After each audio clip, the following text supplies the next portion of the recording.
sekian lama engkau menunggu untuk kedatanganku. Betul? Bukankah aku telah berjanji kita jumpa di sini? Ku datang, kini ku datang padamu, senyumlah, sambutlah kedatanganku. Pondok Pesantren Miftahul Ulum yang dilanjutkan dengan penandatangan prasasti. Dan sebelum peresmian Pondok Pesantren Miftahul Ulum ini, kami mohon yang di belakang agak turun sedikit, dikarenakan dikhawatirkan ini roboh, di bawahnya bolong. Mohon perhatiannya dan maklumnya, jangan berkumpul di sini semua, tolong pindah ke sana sedikit. Kepada Al-Mukarram, waktu dan tempat kami persilakan.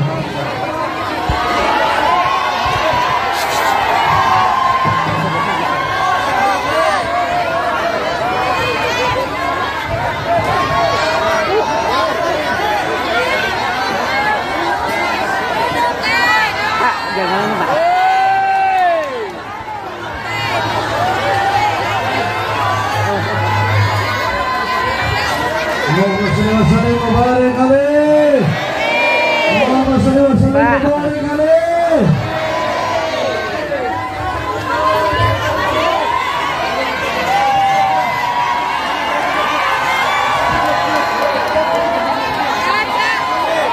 Tolong jamaah supaya tenang, duduk tertib ya, aman ya, biar suasana kondusif, tertib, aman ya.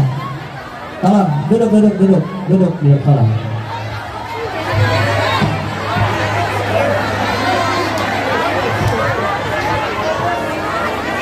Kalau belum tertib, ayah tidak akan mulai. Tolong duduk yang tertib, rapi, jangan berisik, baru ayah mulai. Tolong. Ini digeser ke belakang. Jangan berisik. Tolong, jangan berisik. Tentram, aman, damai, supaya khidmat. Oke ya.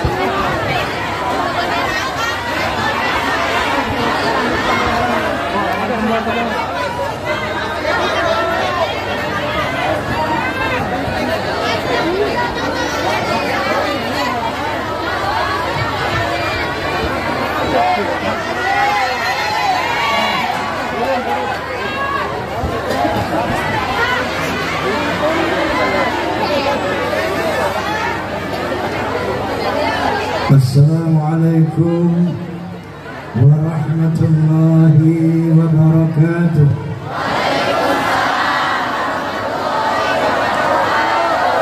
Bismillahirrahmanirrahim.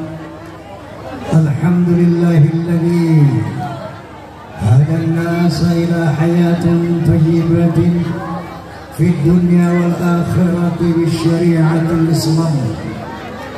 أشهد أن لا إله إلا الله وحده لا شريك له ذو الجلال والإكرام وأشهد أن سيدنا ونبينا محمدا عبده ورسوله سيد العرب والأجم فصلى الله على سيدنا محمد وعلى آله وصحبه وسلم. Amma ba'd.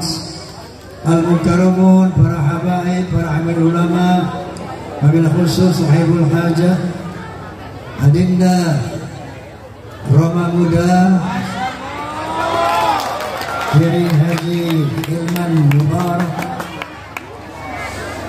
Bapak-bapak pejabat sipil TNI maupun Polri yang saya hormati, Forum Silaturahmi Takbir Masjid dan Mushola Indonesia, Fahmi Tamami yang saya hormati. Saya mau tanya, di sini ada fans Roma and Soneta enggak? Itu namanya Forza. Forza ini ada dua, Forza struktural dan non struktural. Kalau yang struktural itu berseragam, punya KTA, terikat oleh disiplin organisasi, harus beriman, bertakwa, berakhlakul karimah, dan berloyalitas. Namun yang non struktural tidak terikat oleh aturan organisasi, tidak ber-KTA, namun sejauh pencinta Roma dan Soneta, itu namanya Forza. Paham? Paham? Kalau saya bilang Forza, tolong bilang keren, bisa? Forza! Forza!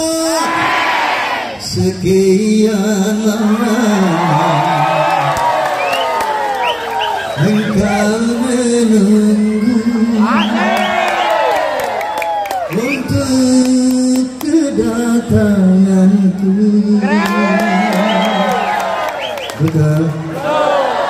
Bukankah aku telah berjanji kita jumpa di sini, ku datang. Kini ku datang padamu, senyumlah, sambutlah kedatanganku. Forza! Hadirin hadirat, keberadaan kita di sini malam hari ini ada 3 tema. Yang pertama, peresmian pesantren Miftahul Ulum. Kita doakan agar pesantren Miftahul Ulum bisa jaya melahirkan santri-santri yang beriman, berakhlakul karimah, dan bisa bermanfaat kelak untuk pembangunan agama, bangsa dan negara. Amin. Yang kedua adalah dalam rangka Ghanimatus Safar, umrah. Yang mau umrah ini siapa? Ada di sini? Ada yang mau umrah? Dalam hal ini Allah Subhanahu wa Ta'ala berfirman, walillahi 'alan nasi hijjul bait man istata'a ilaihi sabila. Karena Allah, manusia diwajibkan untuk melaksanakan haji dan umrah. Lalu Allah SWT berfirman, wa'atimul hajja wal umrata lillah. Ini paling prinsip.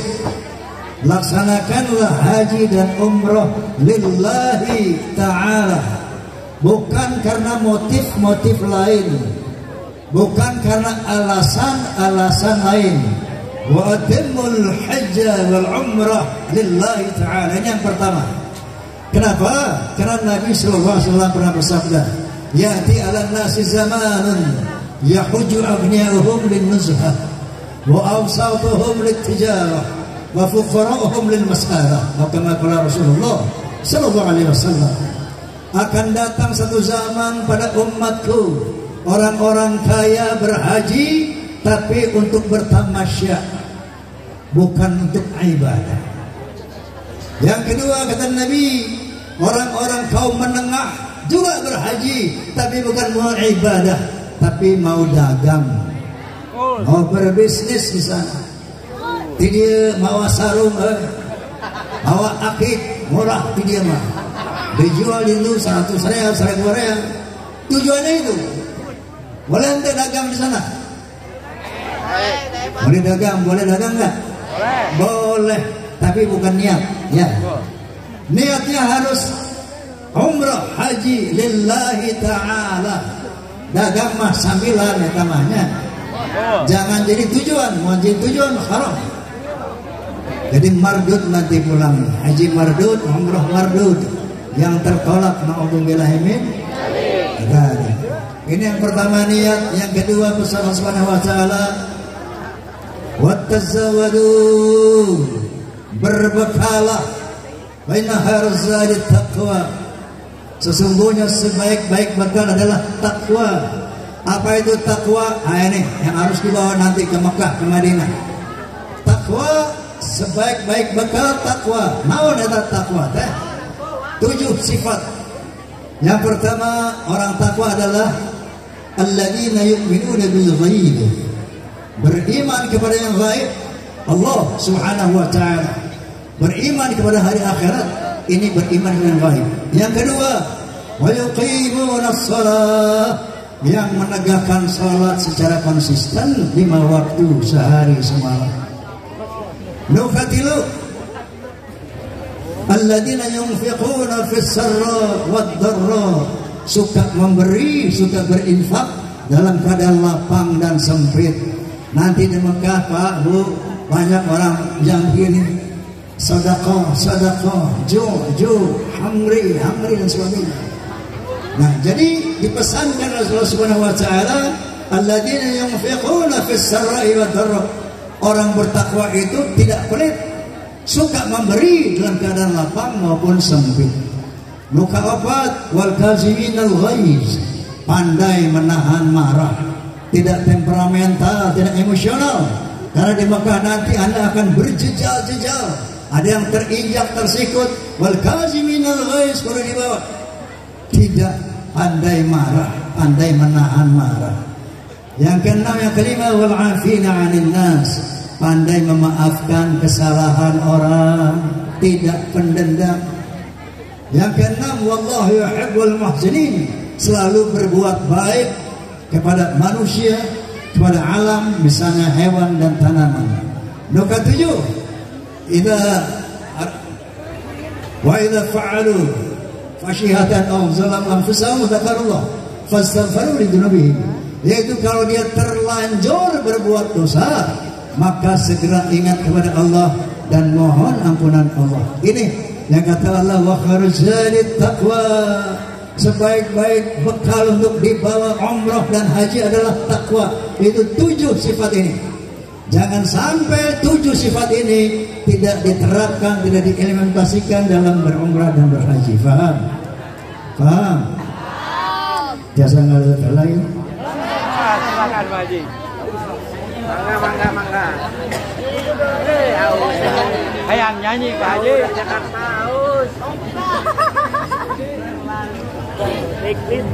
Hei, boleh saja. Oke, ini nggak gitu sih. Nah, sekarang juga kita berfungsi dalam rangka Maulid Nabi sallallahu alaihi wasallam. Peringatan Maulid tidak lebih dan tak kurang dalam rangka mempertajam, memperdalam pengenalan kita terhadap sosok beliau sallallahu alaihi wasallam. Kalau kita sudah kenal beliau dengan dalam, maka kita akan kagum kepada beliau. Karena akhlak beliau ini luar biasa, menetes air mata kita kalau baca sejarah Nabi Muhammad. Akan kagum kita. Lalu muncullah cinta kita. Lalu akhirnya muncullah ketaatan kita kepada beliau. Ini tujuan daripada Maulid. Untuk mendalami, memperdalam pengenalan kita kepada sosok beliau, hingga kita cinta, kagum, dan akhirnya taat kepada beliau sallallahu alaihi wasallam. Karena ada perintah dari Allah Subhanahu wa taala, "Wa ma ataakumur rasul fakhudhuhu wa ma nahakum anhu fantahu." Apa yang diperintah oleh Nabi laksanakan, dan apa yang dilarang oleh Nabi tinggalkan. Lalu wa qala ta'ala ayatan, "Qul in kuntum tuhibbunallah fattabi'uni yuhibbukumullah wa yaghfir lakum dhunubakum wallahu ghafurur rahim." Sadaqallahul azim. Katakan ya Muhammad kepada manusia, seandainya kamu cinta kepada Allah, maka taatlah kepada Muhammad. Kalau kamu taat kepada Muhammad, maka Allah akan mencintai kamu dan akan mengampuni dosa-dosamu. Mau dicintai Allah? Amin. Mau diampuni dosa-dosa kita oleh Allah? Amin. Syaratnya apa tadi kata Allah? Taat kepada Nabi. Karena ketaatan kepada Rasul pada hakikatnya ketaatan kita. Oh jadi kena dipangkernya. Jadi Suganta iya nam. Korsa. Di belakang banyak korsa. Masya Allah, Masya Allah. Tuan di pangkerannya ya.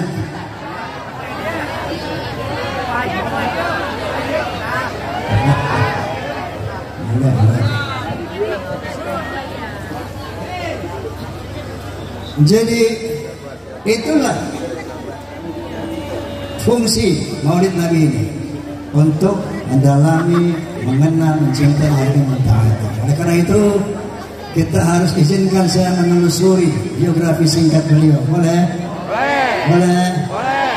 Beliau adalah Muhammad bin Abdullah bin Abdul Muttalib bin Hashim bin Abdul Manaf bin Qusay bin Hakim bin Murrah bin Ka'ab bin Lu'ay bin Ghalib bin Fihr bin Malik bin An-Nadar bin Kinanah bin Khuzaimah bin Mudrika bin Ilyas bin Mudar bin Nizar bin Mu'ad bin Adnan. Selanjutnya beliau adalah keturunan Nabi Ismail alaihissalam bin Nabi Ibrahim alaihissalam. Terlahir pada hari masih tahu umat Islam ini? Terlahir pada hari Senin. Tanggalnya 12, bulannya Rabiul Awal, tahunnya tahun gajah. Kenapa dikatakan lahir pada tahun gajah? Karena pada ketika beliau sallallahu alaihi wasallam dilahirkan, terjadi penyerangan tentara gajah di bawah pimpinan Raja Abraha dari San'a. Tujuannya memeruntuhkan Ka'bah. Saat itulah Allah hancurkan mereka dengan khairan ababil, yang dimana ayat ini diabadikan oleh Allah Subhanahu wa taala. Bismillahirrahmanirrahim. Ara'aital ladzi yukadzibu? Salah ya. Alam tara kaifa fa'ala rabbuka? Alam yaj'al kaidahum tarmihim bihijaratin faj'alahum. Tidakkah kalian melihat bagaimana aku gagalkan upaya tentara gajah dengan mengirimkan tayran ababil? Kalau tafsir zaman dulu, tayran ababil burung yang membawa batu dari neraka. Tapi dalam tafsir modern, tayr itu bukan hanya burung. Tayr itu berarti juga benda-benda terbang.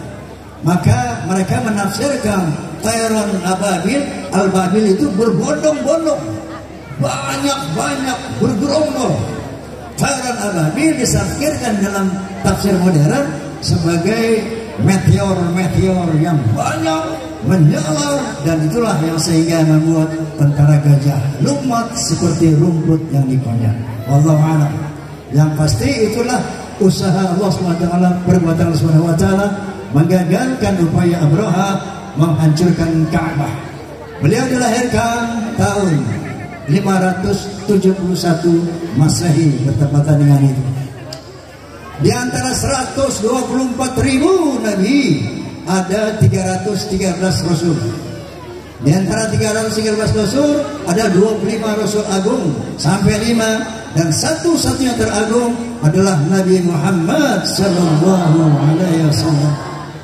Kenapa beliau dikatakan nabi yang teragung? Paling tidak ada 4 alasan. Yang pertama, teritorial dakwah beliau tidak sama dengan teritorial dakwah para nabi pendahulunya. Kalau nabi-nabi pendahulunya hanya diwajibkan diutus untuk negerinya masing-masing, tidak boleh keluar negaranya. Contoh, Nabi Lut alaihi salam hanya diutus untuk bangsa Sadum saja. Nabi Hud alaihi salam hanya diutus untuk bangsa Ad saja. Nabi Saleh alaihi salam hanya diutus untuk bangsa Thamud saja. Nabi Isa alaihi salam hanya diutus untuk bangsa Israel saja. Sebagaimana firman Allah Subhanahu wa taala, "Wa rasulan ila bani Israil." Yesus yang kata mereka adalah Yesus Kristus itu ternyata diutus hanya untuk bangsa Israel saja. Dan di dalam Injil Matius pasal 10 ayat 5 dan 6 itu dibenarkan.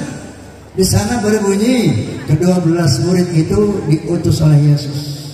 Kemudian dia berpesan kepada mereka, jangan kalian menyimpang ke jalan bangsa-bangsa lain atau memasuki kota orang Samaria, melainkan pergilah kepada domba-domba Israel.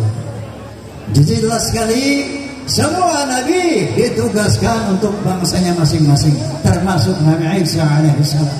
Tapi tidak demikian Nabi Muhammad SAW. Beliau tidak diutus untuk bangsa Arab saja, tapi beliau diutus untuk seluruh bangsa-bangsa di dunia. Sebagaimana firman Allah Subhanahu wa taala, "Wa ma arsalnaka illa kaffatan lin-nas." Ya Muhammad, tidaklah engkau kami utus kecuali untuk seluruh manusia di muka bumi. Masya Allah. Allahu Akbar. Allahumma salli ala Muhammad. Begitu hebatnya Nabi kita. Wilayah dakwahnya universal, dunia. Oleh karena itu beliau dibekali oleh kitab suci Al-Quranul Karim yang holistik, komprehensif, lengkap, menyeluruh. 30 juz, 114 surat, 6.236 ayat. Ini semuanya perihal kehidupan manusia, ada bimbingannya di sana. Seluruh problematika manusia ada solusinya di sana. Masya Allah. Sehingga ada seorang sosiolog dari Amerika, Profesor Dr. Arnold Toynbee, setelah baca Al-Quran dia berkomentar. Apa katanya? Islam is not only a religion, but it's also a way of life and a whole civilization. Islam ternyata bukan sekedar agama, tapi dia way of life, bimbingan hidup, and a whole civilization, dan sebuah peradaban yang lengkap. Masya Allah. Allahu Akbar. Nah, itu kelebihan Nabi yang pertama.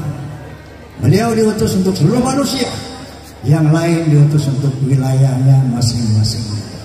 Dan yang kedua, salawat. Allah Subhanahu wa ta'ala berfirman, "Innallaha wa malaikatahu yusalluna 'alan nabi." Sesungguhnya Allah dan seluruh malaikat bersolawat kepada Nabi. Apa itu salawat?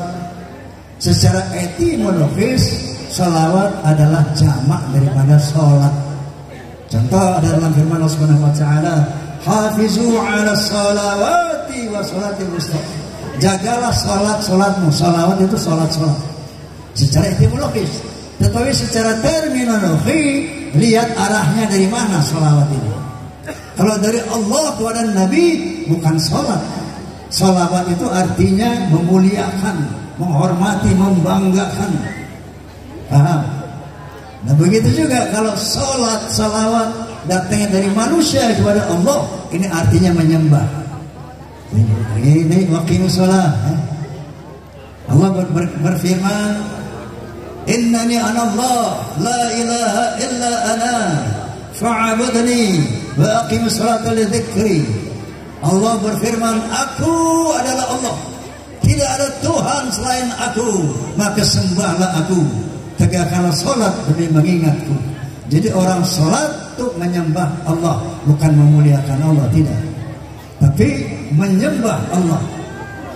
Kemudian kita, ya ayyuhalladzina amanu shallu alaihi wa sallimu taslima. Hai orang beriman, bersalawatlah kepada Nabi dan hormatilah beliau dengan sesempurna-sempurna penghormatan. Artinya kita mendoakan Nabi sebagaimana kalau habis adzan, apa doa kita? Allahumma rabb hadhihi ad-da'wati at-tammah wa salatil qa'imah hadi sayyidina wa nabiyina Muhammadan abduhu bla bla bla bla dan seterusnya kita doakan. Ya. Juga berarti kita muliakan Nabi. Nabi SAW bersabda, "Man shalla 'alayya salatan wahidatan sallallahu bihi asra. Wa man shalla 'alayya salatan wahidatan sallallahu alaihi biha asra. Wa man shalla 'alayya asran sallallahu alaihi biha mi'atan." Wa kama qala Rasulullah sallallahu alaihi wasallam. Barang siapa yang bersalawat kepadaku 1 kali, maka Allah akan bersalawat kepadanya 10 kali. Barang siapa yang bersalawat kepadaku 10 kali, maka Allah akan bersalawat kepadanya 100 kali. Itu jadi kelipatan-kelipatan salawat. Kalau kita salawat kepada Nabi, artinya kita muliakan Nabi, maka Allah akan menyayangi kita. Kalau kita hormati yang dicintai Allah, maka Allah akan menyayangi kita. Paham? Makanya bersalawat itu tok kaliknya ke orang oke. Allahumma sholli ala Muhammad. Itu Allah bersalawat kepada, artinya Allah menyayangi kita. Amin Allahumma amin. Nukatilu syafaat ini Nabi bersabda, "Likulli nabiyyin da'watun tad'a biha fastajib. Faja'altu da'wati syafa'atan li ummati yaumil qiyamah." Semua nabi punya doa pamungkas dan mereka telah melakukannya, menyatakannya kepada Allah dan telah dikabulkan. Tapi aku simpan doa pamungkasku agar menjadi syafaat untuk umatku pada hari kiamat. Jadi pada hari kiamat nanti Bu, Bapak, manusia berlari-lari menghampiri Nabi Adam, Nabi Nuh, Nabi Musa, Nabi Isa, minta syafaat, minta pertolongan. Mereka semua angkat tangan, silahkan datang kepada Nabi Muhammad, karena hanya beliau diberi izin oleh Allah Subhanahu wa taala untuk memberi syafaat kepada manusia. Allahumma shalli ala Muhammad. Dan yang keempat kelebihan beliau adalah akhlak. 124.000 nabi, 313 rasul, tugasnya sama untuk menyampaikan la ilaha illallah. Untuk menyampaikan kepada manusia tidak ada Tuhan kecuali Allah, jangan menyembah selain Allah. Tapi Nabi Muhammad ada misi yang spesifik, yaitu di samping menyampaikan kalimat tauhid, beliau ditugaskan membangun akhlak. Sebagaimana sabda beliau, "Innama bu'ithtu liutammima makarimal akhlaq." Sesungguhnya aku dibangkitkan untuk menyempurnakan akhlak. Apa itu akhlak? Budi pekerti, attitude. Secara orientatif akhlak ada 3. Akhlak kepada Allah, akhlak kepada sesama manusia, akhlak kepada alam, hewan dan tanaman. Secara kualitatif akhlak oke ayat itu. Akhlakul karimah, akhlak yang mulia. Akhlakul ammah, akhlak yang standar, yang biasa-biasa saja. Yang nukatilu akhlakus sayyah, akhlak yang buruk. Coba kita lihat akhlak Nabi kepada Allah, kepada manusia, kepada alam, semuanya yang terbaik, akhlakul karimah. Akhlak kepada Allah, Masya Allah, beliau ini sosok yang maksum. Apa itu maksum? Dia bukan dosa, nggak pernah bohong, nggak pernah mencuri, nggak pernah berzina, nggak pernah membenci. Maksum, tidak punya dosa. Tapi Masya Allah Bu, Pak, sholatnya sampai bengkak-bengkak kakinya. Di samping sholat wajib 5 waktu qiyamul lailnya sampai bengkak-bengkak kakinya. Dan istighfar, Masya Allah, beliau maksum, nggak punya dosa. Tapi istighfarnya 100 kali satu hari. Bukan istighfar biasa, tapi sayyidul istighfar. Allahumma anta rabbi la ilaha illa anta خلقتني وأنا عبدك وأنا على أهلك ووعدك ما استطعت أعوذ بك من شر ما صنعت أبوء لك بنعمتك علي وأبوء بذنبي فاغفر لي فإنه لا يغفر الذنوب إلا أنت.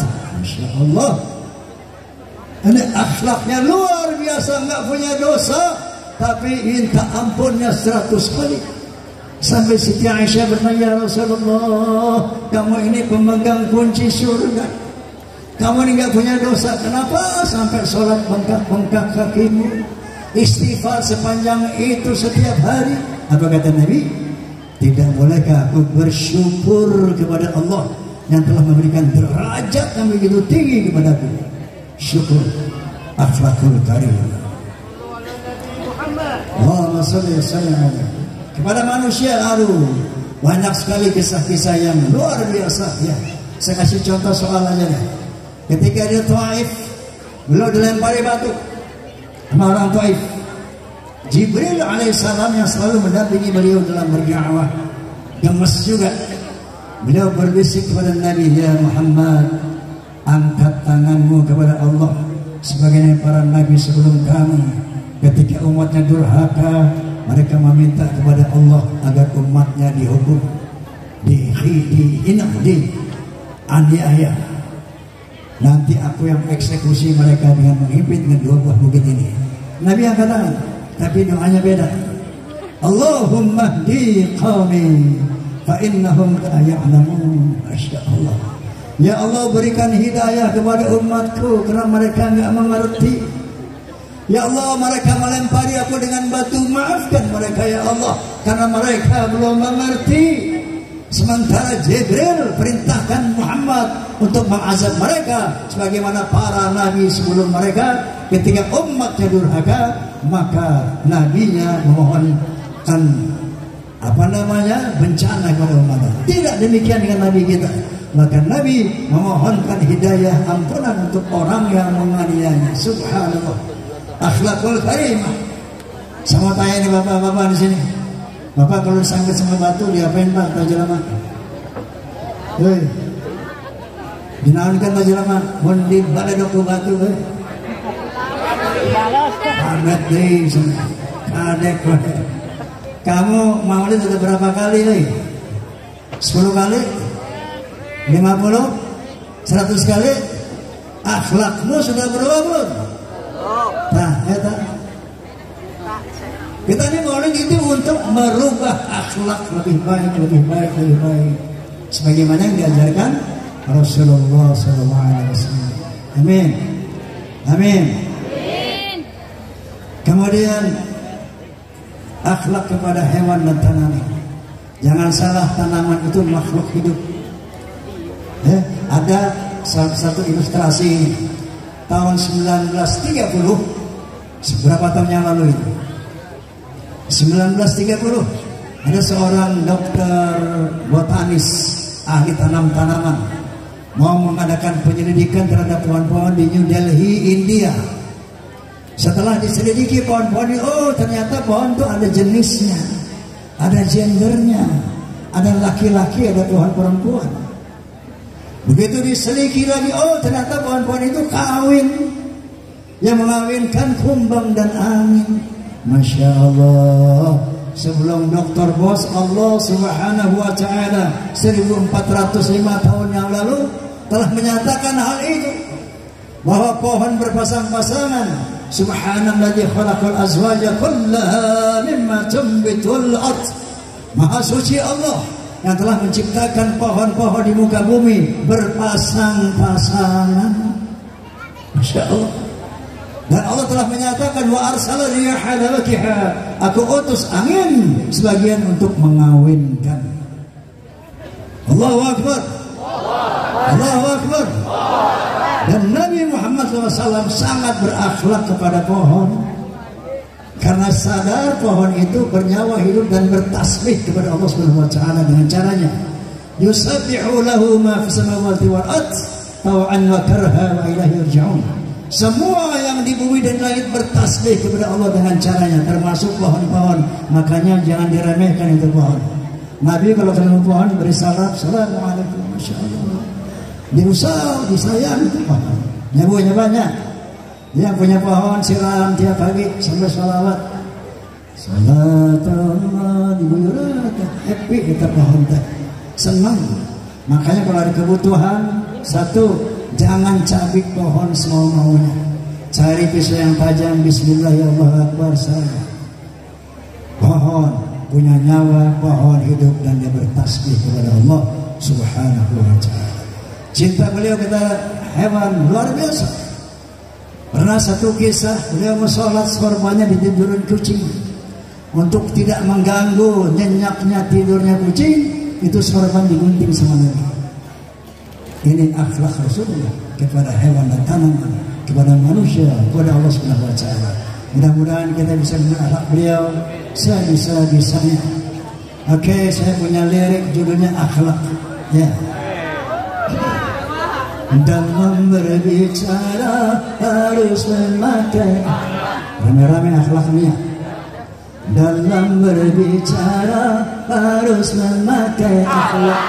Di dalam berbusana harus memakai akhlak. Dalam rumah tangga harus memakai akhlak. Di dalam bernegara harus memakai akhlak. Manusia mulia hanyalah dengan akhlak. Manusia kan hina kalau tidak berakhlak. Harta jabatan tak menjadi ukuran.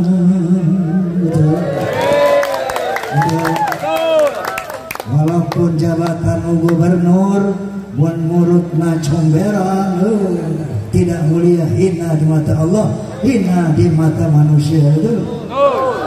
Tapi sebaliknya, walaupun kamu cuma tukang sapu jalan, miskin, tapi berakhlak kepada Allah, berakhlak kepada manusia, kamu mulia di mata Allah, mulia di mata manusia. Betul? Inna akramakum indallah atqakum. Ukuran derajat manusia insyaallah takwanya. Takwa itu berdiri dari di atas akhlak. Amin ya Allah, amin.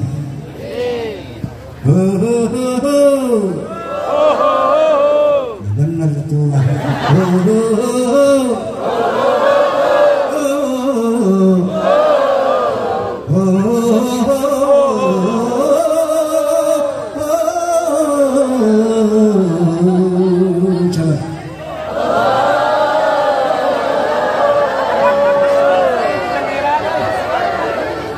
Manusia adalah sebaiknya ciptaan. Manusia adalah sebaiknya ciptaan. Akhlak membedakan manusia dan hewan. Karena hewan tidak punya keimanan dan tak punya pemikiran. Hidup bebas tidak terikat oleh hukum dan juga peraturan.